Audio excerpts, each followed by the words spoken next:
জুলাই অভ্যুত্থানের পর এখন আবার একটি দলের লোকজন চাঁদাবাজি, দখলদারিত্ব, লুটপাট, খুনের মতো নিকৃষ্ট কাজে ব্যস্ত হয়ে গেছে বলে মন্তব্য করেছেন জামায়াতে ইসলামীর নায়েবে আমির সৈয়দ আবদুল্লাহ মোহাম্মদ তাহের।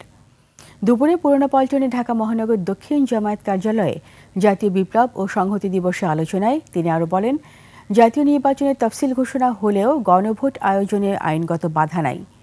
এ সময় বিএনপির প্রতিষ্ঠাতা জিয়াউর রহমানের শাসনকালের প্রশংসা করেন ডক্টর তাহের।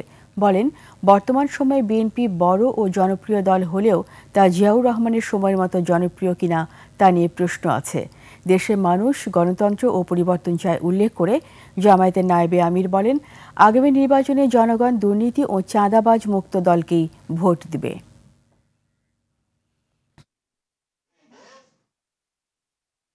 বাংলাদেশের যে রক্ত এবং জীবনের বিনিময়ে নতুন স্বাধীনতা পাওয়ার পরে